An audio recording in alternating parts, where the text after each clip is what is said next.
আসসালামু আলাইকুম। সাহিত্য বা লিটারেচার এই সাহিত্য বা লিটারেচার আ তৈরি হতে গেলে কিন্তু মূলত এটার অনেকগুলো শাখা-প্রশাখা থাকে বা অনেকগুলো শাখা-প্রশাখার ফলেই কিন্তু লিটারেচার বা সাহিত্য এই জিনিসটা আসলে প্রকাশ পায়। তো আমি যদি আপনাদেরকে খুব সংক্ষেপে বলি যে এই লিটারেচার বা সাহিত্যের একটা অতীব গুরুত্বপূর্ণ অংশের নাম কিন্তু পোয়েট্রি, পোয়েম বা কবিতা। আর আরও কিছু গুরুত্বপূর্ণ অংশ আছে যেমন সাহিত্যের একটা বড় অংশ হলো drama, novel, story, story may be short or long, and the others important is obviously poem. And যদি বলা যায় যে সাহিত্যে যেমন লেখকদের একটা বড় ভূমিকা থাকে, অর্থাৎ লেখকদের ভূমিকা বা লেখকদের লেখনী ছাড়া কিন্তু সাহিত্য আসলে সাজতে পারে না বা সাহিত্যে রস থাকতে পারে না। তো যদি বলা যায় যে হলো লেখক অর্থাৎ রাইটারদের রসকসওয়ালা লেখনীর মধ্যে যেটা বেশি প্রাধান্য পায় লিটারেচার বা সাহিত্যের মধ্যে সেটি কিন্তু আসলে নিশ্চিতভাবে কবিতাকেই বলা যায়। কেননা কবিতা এমন একটা জিনিস যার পরতে পরতে অর্থাৎ যার প্রতিটা লাইন্স বলতে পারেন, যার প্রতিটা ভার্স বলতে পারেন, এই প্রতিটা শ্লোক, লাইন, স্টানজা এই প্রত্যেকটা পরতে পরতে কিন্তু কবিদের ব্যাপক ব্যাখ্যা, ব্যাপক বিশ্লেষণ, ব্যাপক অনুভূতি, তাদের টন, তাদের মুড, হ্যাঁ, সবগুলো কিন্তু প্রকাশ পায় প্রত্যেকটা লাইনে। আর কবিতার ভাষাগুলো কিন্তু স্বাভাবিকভাবে কখনোই সহজ হয় না। অর্থাৎ আমি যদি স্পেসিফিকলি ইংরেজি সাহিত্য বা ইংরেজি পোয়েট্রির কথা বলি তাহলে ইংরেজির যে পোয়েট্রির লাইনগুলো আছে বা ইংরেজির মূলত যে মূল ভাবটা আছে, সামারি বলেন অথবা থিম বলেন, সেটি ব্যাখ্যা বিশ্লেষণের কিন্তু অনেকটা বেশি প্রয়োজন পড়ে এবং খুব একটা সহজে কিন্তু এই ইংরেজির মূল ভাবগুলো বোঝা যায় না। তো এর পিছনে আরও বড় একটা কারণ রয়েছে। অর্থাৎ আমাদের যে লেখক বা পোয়েটরা রয়েছে তারা কিন্তু হয়তোবা রাতের আধারে বলতে পারেন বা সপ্তাহের পর সপ্তাহ, দিনের পর দিন ধরে তারা একটা পোয়েট্রি লেখে এবং কবিরা আসলে কোন প্রেক্ষাপট এবং কোন মুড নিয়ে আসলে পোয়েমটা লেখে, কোন ব্যথা হতে পারে, তার ফিলিংসটা অনেক রকমের হতে পারে তার ফিলিংসটা হ্যাপি ফিলিংস হতে পারে, স্যাড ফিলিংস হতে পারে। তো যেটাই হোক, সেই ফিলিংস কী নিয়ে আসলে রাইটার তার পোয়েট্রিটা বা পোয়েমটা লিখেছে সেটি কিন্তু আদৌ মানে রিয়েলি যে মুডটা সেটি বোঝাটা কিন্তু অনেক টাফ ফর অডিয়েন্স।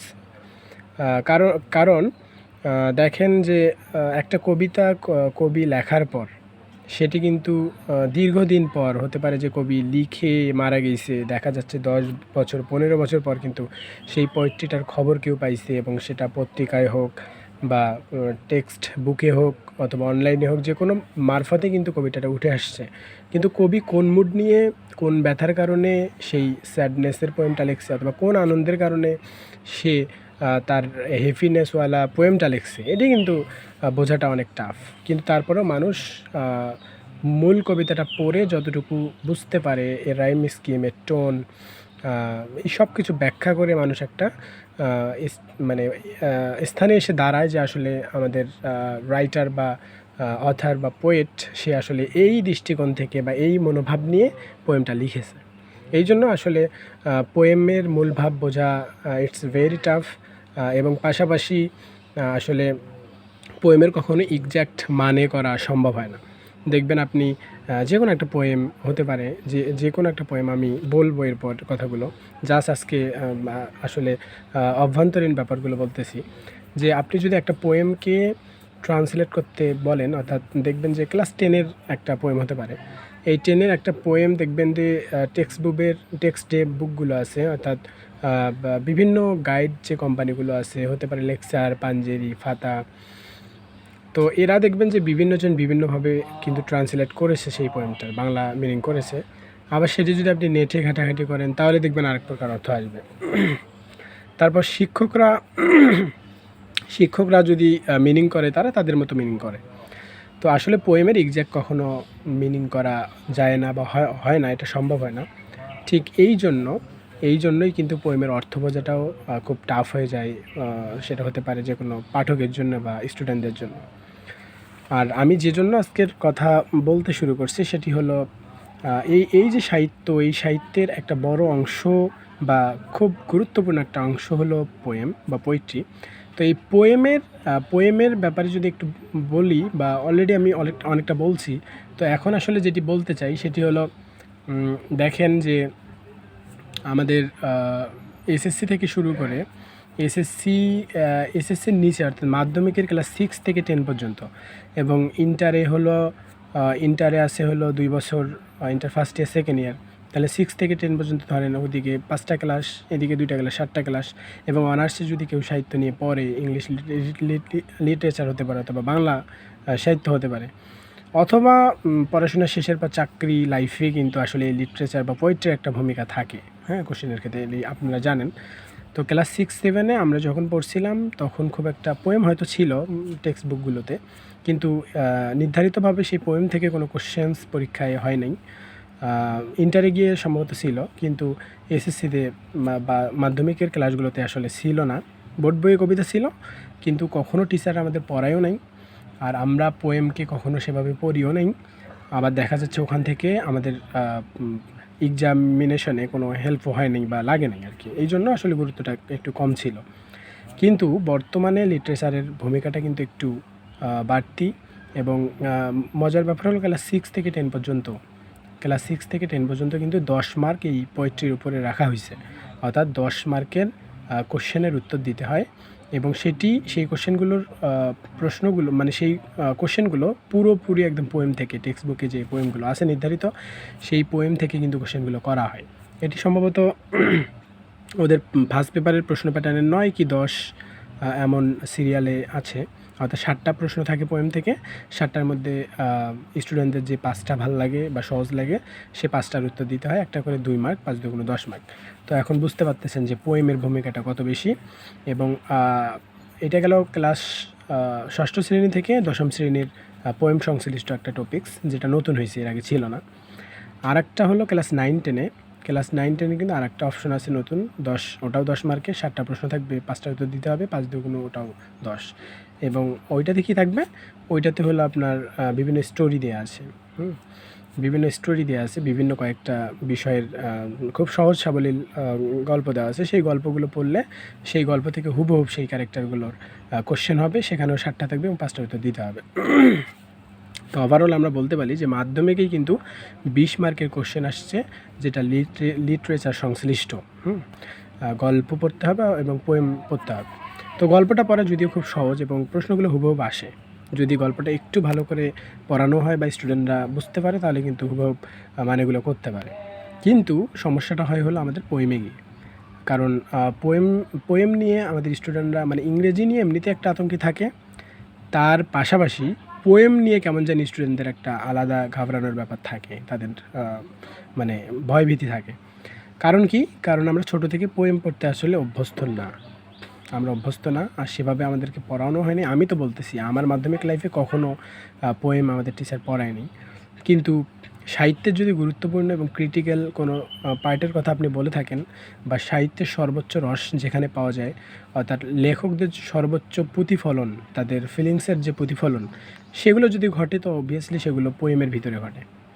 আর পোয়েমের প্রত্যেকটা লাইন ইম্পর্টেন্ট, প্রত্যেকটা লাইনে কোনো না কোনো টন আছে, কোনো থিম আছে, এবং কোনো মুড কিন্তু কবিতার আসলে মানে কবিদের থাকে।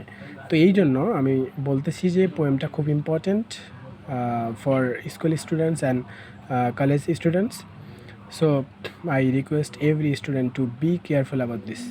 Not only student, beside all teachers should be careful. আসলে স্টুডেন্টরা তখনই সচেতন হবে যখন শিক্ষকরা সচেতন করাবে। তো আমরা যেন করাইতে পারি সচেতন। আমি অলরেডি আমার পক্ষ থেকে, আমার আওতায় যে স্টুডেন্টরা আছে, আমি পুরোপুরি চেষ্টা করতেছি তাদেরকে পোয়েম খুব ভালো করে পড়ানোর, একদম যেভাবে পড়ানো উচিত আর কি, একটা পোয়েম যতটা সুন্দর করে পড়ানো যায়। তো আমি মাধ্যমিক টিচারদের, যারা প্রাইভেট কোচিং অথবা স্কুলে আছেন, সকলকে অনুরোধ জানাবো, যারা ইংরেজি পড়ান, তারা একটু ইংরেজি পোয়েমগুলোর প্রতি সচেতন হবেন, যাতে বাচ্চারা পোয়েমগুলো এখন থেকে অভ্যস্ত হয়, পোয়েমগুলো পড়তে পারে, পোয়েমের মানেগুলো বুঝতে পারে, পোয়েম সংশ্লিষ্ট ক্রিটিক্যাল যত কোশ্চেন আছে তারা যেন উত্তর দিতে পারে। তো এই ব্যাপারটাতে একটু অভ্যস্ত স্টুডেন্টদেরকে করাইতে হবে অবশ্যই। আর আমি আমার পক্ষ থেকে, যেহেতু আমি একজন লিটারেচারের স্টুডেন্ট, এবং অনেক বছর থেকে কিন্তু আসলে পোয়েম পড়তেছি এবং পাশাপাশি আমার স্টুডেন্টদেরকে পড়াচ্ছিও। পড়ানোর অভিজ্ঞতাটাও অনেক বেশি। আর পোয়েম নিয়ে আমি পার্সোনালি একটু বেশি কেয়ারফুল এবং একটু হয়তোবা ঘাটাঘাটি করি। Exact meaning, exact mood for poets, এই নিউজটা আসলে স্টুডেন্টদের জানানোর চেষ্টা করি।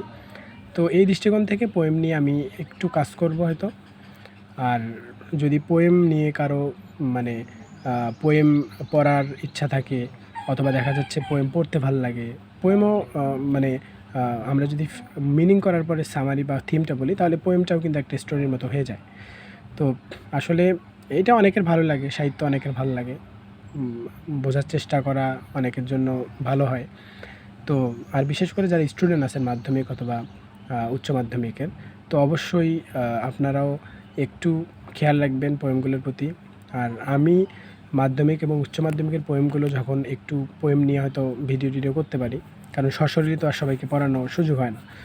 তো যদি আমি পোয়েম নিয়ে কাজ করি তো পোয়েমের কোন পোয়েম নিয়ে কাজ করলাম তার সংক্ষিপ্ত অ্যাড হয়তো বা ফেসবুক আমার আইডিতে দেব, এবং আপনারা আইডিতে দেয়া লিঙ্কে ঢুকে অবশ্যই পোয়েম এমনি যদি স্টুডেন্ট হন অথবা স্টুডেন্ট নন, এমনও যদি সাহিত্যপ্রেমিক হয়ে থাকেন তো অবশ্যই ভিডিওগুলো দেখতে পারেন, তাতে আপনাদের ভালো লাগবে।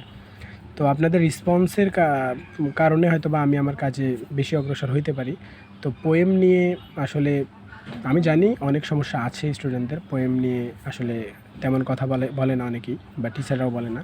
তো আমি পার্সোনালি পোয়েম স্টোরির পাশাপাশি পোয়েম নিয়ে একটু বেশি কাজ করব। তো এই নিয়াত করছি যেন ফুললি করতে পারি। আমি সেগুলোর জন্য মোটামুটি প্রস্তুত হচ্ছি, কিন্তু ওভাবে তো ক্লাস করানোর মতো মানে প্লেস অথবা সব কিছু আমার এখনও গোছানো নাই। তো আশা করি যে খুব তাড়াতাড়ি হবে। তো আপনারা একটু সচেতন থাকবেন, ক্লাস লিঙ্ক পাইলে অবশ্যই ক্লাসগুলো করবেন, এবং যতটুকু মন্তব্য করা যায় ভালো অনুপ্রেরণামূলক মন্তব্য সেটি করবেন, যাতে পরবর্তী ক্লাসগুলো আসলে ধাপে ধাপে করানো যায়। তো এই ছিল আমার নিউজ। পোয়েমের মধ্যেই বেঁচে থাকে প্রত্যেকটা কবির অনুভূতি, আর সেটি যেন আমরা ধরে রাখতে পারি, বুঝতে পারি, জানতে পারি এবং জানাতে পারি। এই মনোভাব রেখে, এই আশাবাদ ব্যক্ত করে আজকের এই ভিডিও শেষ করতেছি। আল্লাহ হাফেজ। আসসালামু আলাইকুম রহমতুল্লাহি ওয়া বারাকাতুহু।